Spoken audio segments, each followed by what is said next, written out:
டிட்வா புயல் காரணமாக தஞ்சாவூரில் பெய்த மழையால் வடக்குப்பட்டு மற்றும் சுற்றுவட்டார கிராமங்களில் விவசாய நிலங்களில் தேங்கிய மழைநீரில் தாளடி நெற்பயிர்கள் மூழ்கியுள்ளன.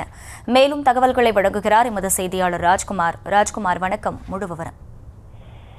வணக்கம். அதாவது டிட்வா புயல் காரணமாக தஞ்சை மாவட்டத்தில் பெய்த கனமழையில் வடக்குப்பட்டு மற்றும் சுற்றியுள்ள கிராமங்களில் நடவு செய்யப்பட்டுள்ள சுமார் 250 ஏக்கர் தாளடி நெற்பயிர்கள் நீரில் மூழ்கியுள்ளன.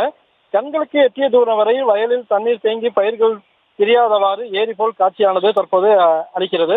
டிட்வா புயல் காரணமாக தஞ்சை மாவட்டத்தில் 4 நாட்களாக தொடர்ந்து மழையானது பெய்து வந்தது. இதனால் மாவட்டம் முழுவதும் நடவு செய்யப்பட்டுள்ள சம்பா மற்றும் தாளடி நெற்பயிர்கள் நீரில் மூழ்கியுள்ளன. வடக்குப்பட்டு, சக்கரைப்பட்டி உள்ளிட்ட பகுதிகளில் நடவு செய்யப்பட்டு சுமார் 250 ஏக்கர் தாளடி இளம் நெற்பயிர்கள் நீரில் தற்போது மூழ்கியுள்ளன. கண்களுக்கு எட்டிய தூரம் வளர வயல்களில் தண்ணீரானது சூழ்ந்து தெரியாதவாறு ஏரி போல் காட்சியளிக்கிறது. வடக்குப்பட்டு கிராமத்தில் உள்ள 2 குளங்களுக்கு இடையில் சாலை போட்டதால் தண்ணீர் வடிகால் வாய்க்காலில் செல்லாமல் வயலுக்குள் புகுந்து தேங்கி நிற்பதால் அதிகாரிகள் முறையான திட்டமிடுதல் இல்லாததே பயிர் சேதத்திற்கு காரணம் என விவசாயிகள் குமருகின்றனர். குறுவை அறுவடை நேரத்தில் பெய்த மழையால் பாதிக்கப்பட்டு மீண்டும் வருவதற்குள் மறுபடியும் இழப்பை சந்திக்கும் நிலையானது தற்போது ஏற்பட்டுள்ளது எனவும் விவசாயிகள் தற்போது தெரிவித்து வருகின்றனர்.